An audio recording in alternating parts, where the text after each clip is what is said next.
तुम्ही कोर्टात जावा इथपर्यंत पोलीस खात्याची झाली चर्चा. आणि शेवटी ज्या बापाने आपल्याला कायदा शिकवला त्या बापाच्या कायद्यानुसार कोर्टामध्ये सुद्धा जाण्याचा आम्ही निर्णय घेतला होता विश्वस्त समिती.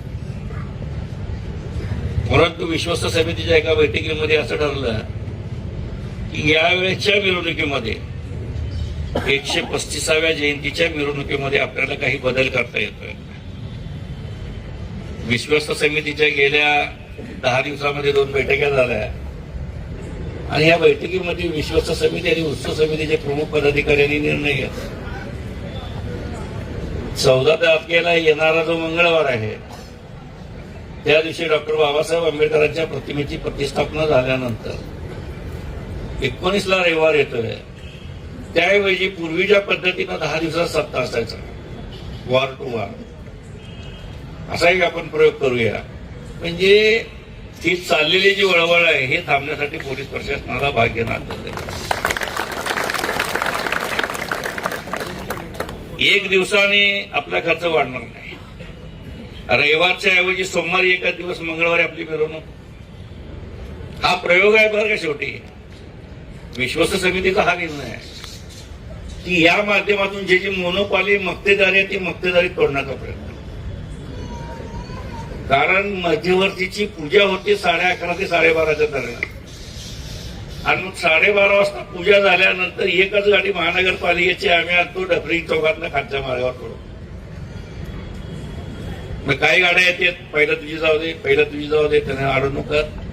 एकेका मंडळाजवळ 5-5, 6-6 गाड्या असून त्यांनी जर अडवणूक करण्याचा प्रयत्न करत असतो. मग ही मिरवणुकीमध्ये भांडण नको, मिरवणुकीमध्ये दुफळी नको, आपल्यामध्ये काय वाद नको ही भूमिका मध्यवर्तींनी सामंजस्यपणे घेतली. याचा अर्थ आम्ही कशाला भिलो हात आहे. कारण मुळात आमची पैदासच कॅन्सरची आहे. आयुष्यामध्ये बाबासाहेबांच्या विचारधारेसाठी फार मोठा संघर्ष केला आहे आणि अजून मी शेवटचा रक्ताच्या थेंबापर्यंत संघर्ष करण्याची भूमिका या बसलेल्या डायसवरची सगळ्याची. परंतु या जयंतीला गालबोट लागू नये. 2012 साली आपल्यात एक फंद फितूर होता पोलीस अधिकारी. त्या पोलिसांनी सांगितल्यानंतर त्यावेळेस फक्त मिरवणुकीमध्ये लाठीचार्ज झाला. अजून तुम्हाला माहिती नाही काय झाला इतिहास. त्यावेळेचे पोलीस कमिशनर हे बौद्ध समाजाचेच होते. अजूनही त्याची पेन्शन मिळाली नाही तुमच्या माहितीसाठी सांग. म्हणजे 12 ते 26 या सगळ्या म्हणजे आमच्यामध्ये बी काय तर असल्याशिवाय आम्ही करत नाही ना.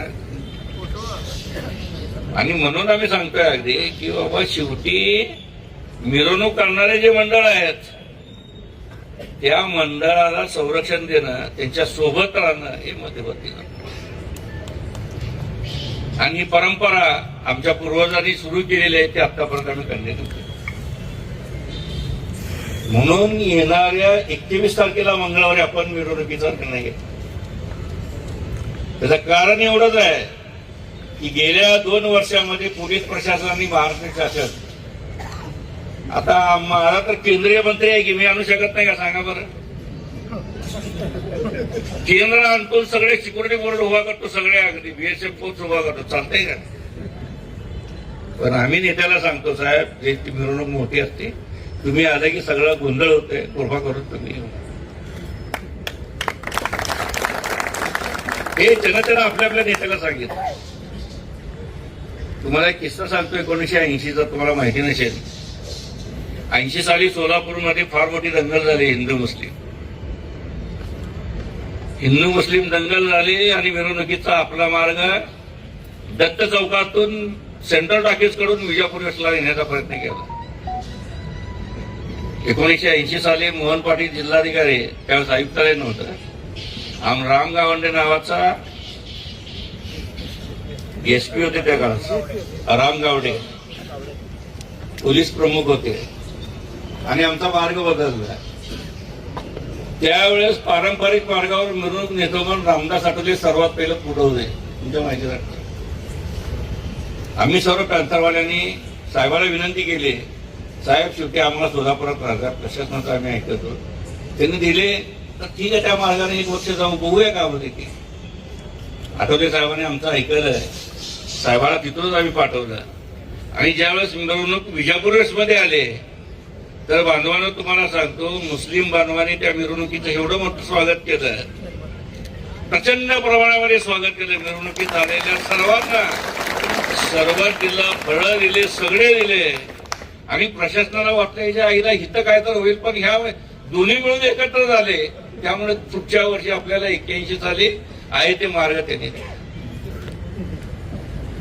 आणि आता नवी पेठ हे बंद करायचं या ठिकाणच्या जातीयवादी काही आमदाराचं स्वप्न होतं पूर्वीपासून.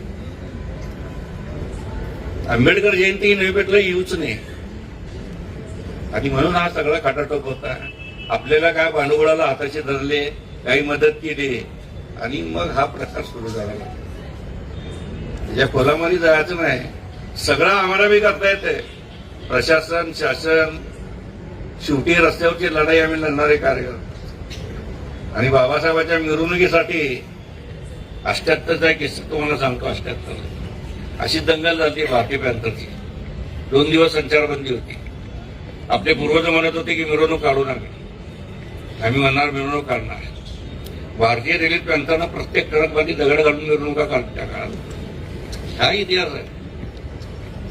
सांगण्याचं तात्पर्य ही कुणाच्या हितासाठी ही मिरवणूक नाही, जयंती नाही. बाबासाहेबांनी जी शिकवण दिली, जे विचार दिले, ते विचाराचं आचरण करण्यासाठी हे जयंतीचा उत्सव आपण करतोय. आणि दरवर्षी हे उत्सव मोठ्या प्रमाणात होत चाललाय. हे कशात आहे? बाबासाहेब स्वतः म्हणायचे, जिवंत बाबासाहेबापेक्षा मेलेले बाबासाहेब तुम्हाला कुणाला परवडणार. आणि आज हीच भूमिका देश नव जग स्वीकारते. आज जगाच्या प्रत्येक राष्ट्रामध्ये बाबासाहेबांचा पुतळा उभारतोय. हे कशाचाच उद्योग आहे? या बाबासाहेबांनी या देशाचं संविधान दिलं, सर्व जाती धर्माच्या लोकांना एकत्र करून ही भूमिका घेतली. या बाबासाहेबांच्या जयंतीसाठी मी जर स्वतः स्वार्थ बघत असेल तर मला बी समाजाने बरोबर जागा दाखवायला पाहिजे. आणि अशा लोकांना जागा दाखवण्यासाठीच मंगळवारचा हा निर्णय आम्ही घेतला. आणि मग बघू मंगळवारी कोण येते कोण नाही येते.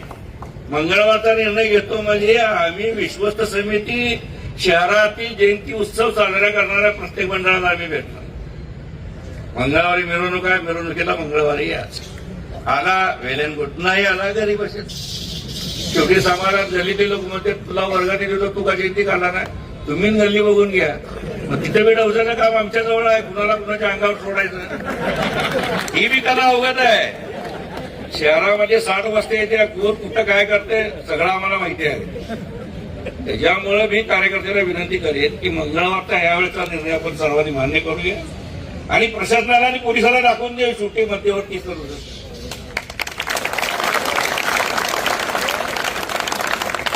प्रत्येक मंडळाच्या कार्यकर्त्याला आंबेडकर पुतळ्याजवळ 15 काय 20 मिनिटाची आपण वेळ देऊ. पण एक विनंती राहील, 11:30 म्हणजे 11:30 वाजता आपण घ्या. 11:30 फारच देईल, 15 मिनिटं झाले की पुढे नाही काय विचार करा ना. माझाच बांधव आहे पुढं, माझाच भाऊ आहे पुढं, मी जातो पुढं, त्याच्यानंतर तुम्ही. ही भूमिका प्रत्येक मंडळानं स्वीकारणं गरजेचं आहे. आता झालंय का मी 4 पोरं घेतलं की मी उठा कोण येते बघतो मी तुझा बघायला आम्हाला मी येते की. आता बिगर चष्माचे या वयात बघतो मात्र त्या वयात कसं बघा तसं. त्याच्यामुळे सगळ्यांना विनंती आहे की मध्यवर्तीनं जो निर्णय घेतलेला आहे, मंगळवारी 21 तारखेला दुपारी 11:30 वाजता डॉक्टर बाबासाहेब आंबेडकरांच्या पुतळ्यापासून पारंपरिक मार्ग डॉक्टर बाबासाहेब आंबेडकरांचा पुतळा, डफरिंग चौक, एम्प्लॉयमेंट चौक, भूतनगर फॉरेस्ट मधून आपलं मग महापौर बंगल्यावर गांधी पुतळ्यावर परत आपला मार्ग. याच मार्गावर मिरवणूक नाही, याच्यात बदल होणार नाही. आणि जे आपण सुरुवात केलेली आहे डीजे जे आता चाललंय ना, ते आपण रमायला सांगितलं होतं, एक बेस एक टॉप क्लिअर साऊंड. आजही तीच भूमिकेवर मध्यवर्ती ठाम आहे. प्रशासनाला आम्ही सांगू, एक बेस एक टॉप क्लिअर साऊंड हे आम्ही लावणार. कोण मध्ये येते बघू, आमची जयंती तुम्हाला काय करायचं ते करा. एक बेस एक टॉप क्लिअर साऊंड सर्वोच्च न्यायालयाच्या आदेशानुसार ही मिरवणूक निघेल. धन्यवाद. जय हिंद.